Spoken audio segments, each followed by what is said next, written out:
Olá! Hoje eu vou falar um pouco sobre o livro O Mundo Assombrado pelos Demônios, de Carl Sagan. No livro ele nos fala sobre as divergências que ocorrem nos âmbitos da ciência e da pseudociência e como a pseudociência pode nos prejudicar no dia a dia e também no nosso futuro, né? Então ele mostra como a pseudociência foi prejudicial na época que ele estava inserido, nas épocas anteriores, e ainda assim ele nos mostrou como poderia ser o nosso futuro se isso não se alterasse. O que é uma coisa muito grave, já que a pseudociência nos propaga informações falsas que podem ser consideradas verdadeiras e podem continuar sendo propagadas. Então, ele mostra como isso pode nos afetar de uma forma tão negativa e qual a importância da ciência na nossa vida. Quem seria Carl Sagan, né? Carl Sagan foi o professor da Universidade de Cornell e um dos mais importantes e conhecidos astrofísicos do século XX. Ele também foi um dos pioneiros dos programas de popularização da ciência. Então, ele foi muito importante no âmbito científico e nos âmbitos de pesquisa. A ciência, de acordo com Sagan, nos desperta um sentimento sublime de admiração, mas a pseudociência também pode nos produzir esse efeito.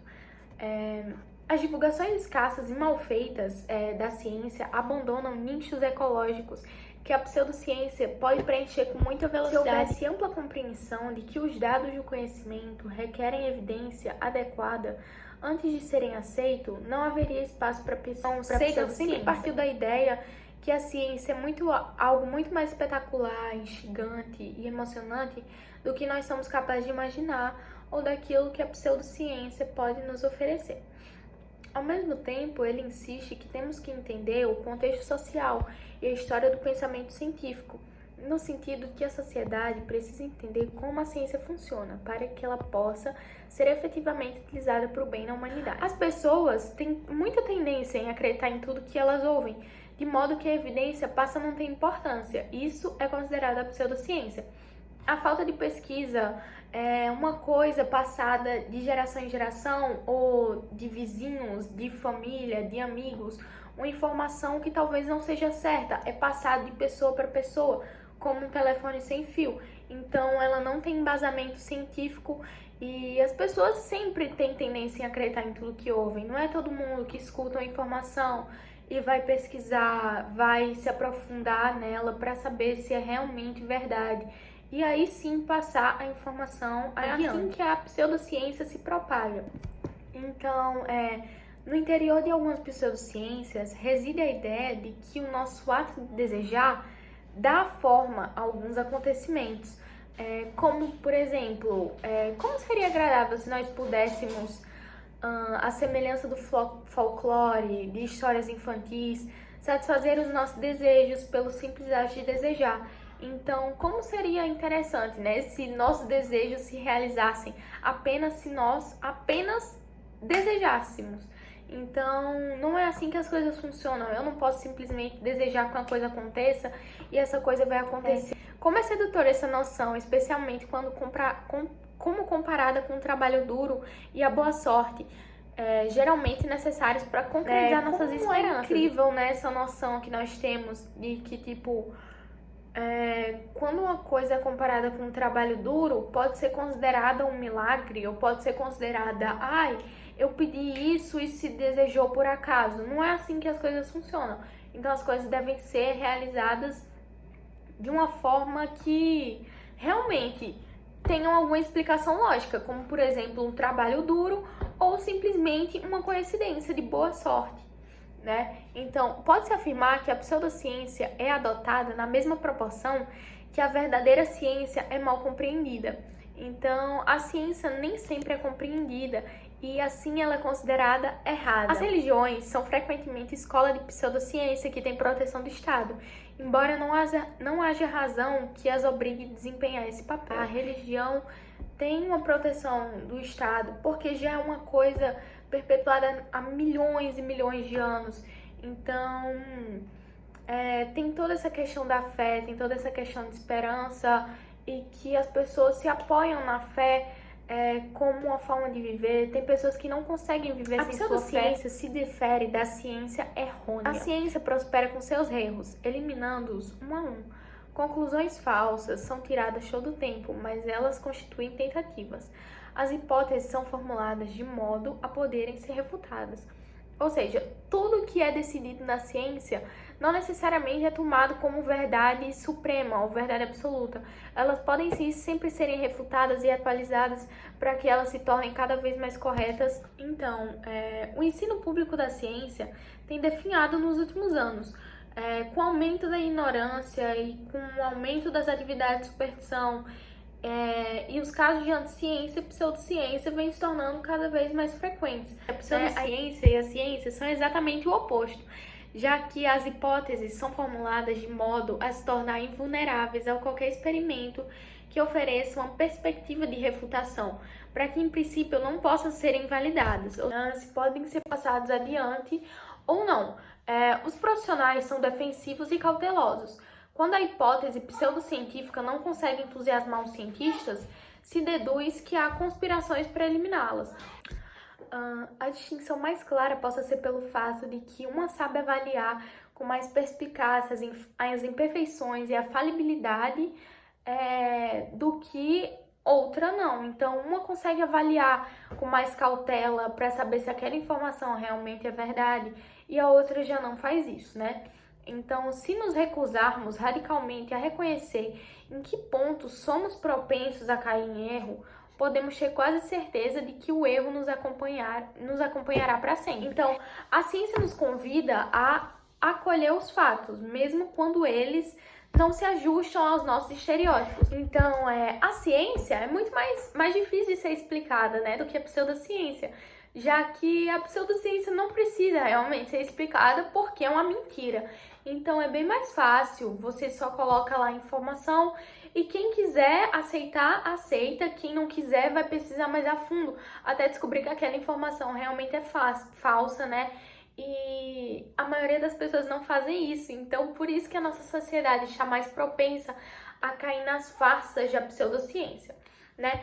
Dessa forma, seria útil usar o kit contra argumentos falaciosos descritos por Carl Sagan no seu livro. Então, depois disso, eu acho que deu para entender um pouco, porque sempre deve haver confirmação independente dos fatos, né? Que nós devemos sempre considerar a existência de mais de uma hipótese e que nós devemos realmente pesquisar mais a fundo sobre algumas informações que nos são dadas. Então, ao longo do seu treinamento, os cientistas são equipados com um kit de detecção de mentiras que Carl Sagan cita em seu livro.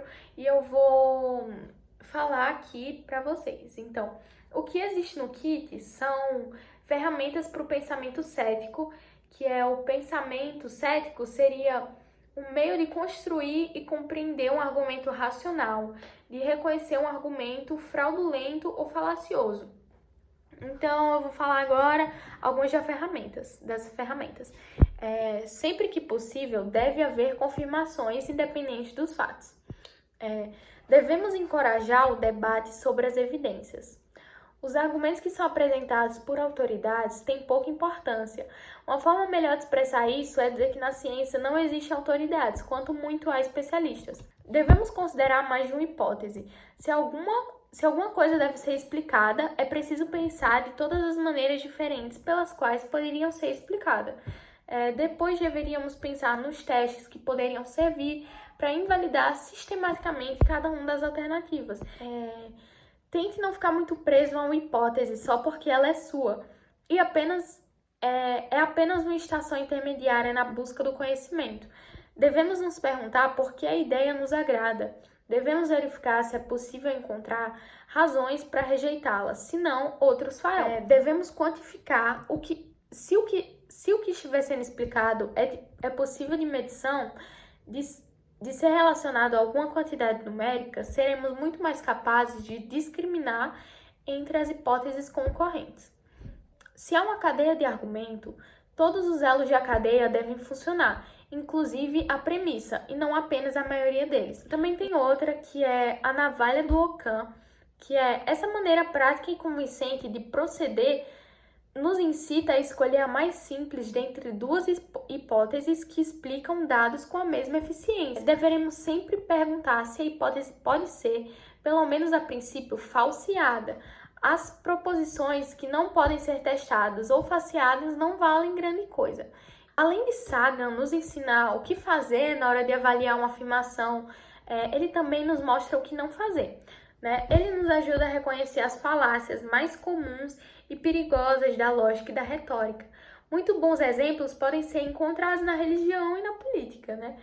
Porque os seus profissionais são frequentemente obrigados a justificar duas proposições contraditórias. Então, eu separei algumas falácias, ele cita várias outras no livro, mas eu separei só algumas, então eu vou falar agora. A primeira que eu separei foi ad hominem, que é uma expressão latina que significa ao homem, que é quando nós atacamos o argumentador e não o argumento. Então, o outro é o argumento de autoridade, que é aquela coisa, né, que por ser uma pessoa de um maior nível autoritário que eu devo acreditar no seu argumento, e não necessariamente assim. Apelo à ignorância, que é a afirmação de que qualquer coisa que não provou ser falsa deve ser verdade e vice-versa. Basicamente, se uma informação não foi ainda confirmada que é mentira, ela é considerada verdade, mas não é assim. Se ela ainda não existe uma comprovação,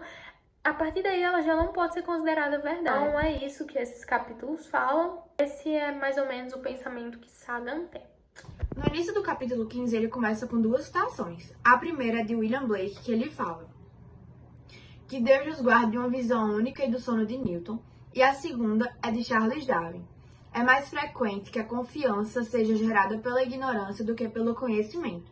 São os que conhecem pouco e não os que conhecem muito. Os que afirmam tão positivamente que este ou que aquele problema nunca será solucionado pela ciência. Então, primeiramente, ele começa definindo o que seria esse sono de Newton, que William Blake ele cita. O autor, ele acha que ele quer representar a perspectiva bem estreita da ciência, ou seja, o fato de um fenômeno natural ou algum acontecimento tecnológico não ser explicado por algumas leis, principalmente voltadas para a física ou para a química. Então, a ideia é que a ciência desumanizadora começa a chocar também com as questões religiosas e espirituais, porque segundo a ciência não há reencarnação e não há vida após a morte, independente de como que ela aconteça. Segundo a visão do autor, as pessoas elas começam a se chocar com o cientificismo, porque elas têm uma dificuldade de entender o que seria isso, e acham que a ciência diz que nós somos só materiais, nós somos divinos. Então, as pessoas elas começam a entrar em conflitos por acharem que a ciência vai desprezar as visões que elas têm. Segundo o autor, as pessoas elas querem evitar o peso da evidência com medo dessa falta de recompensa, porque por mais que você tenha feito grandes coisas na Terra ou adquirido bens materiais, você não vai ter a reencarnação. Daí tem outras pessoas que acham que o verdadeiro e errado é só uma ilusão, que nada disso é muito real. E outra ideia também é o solipsismo, que tudo é baseado no que a gente vive, nas nossas experiências. Então, se eu sonhei com alguma coisa, quem garante que isso não é real?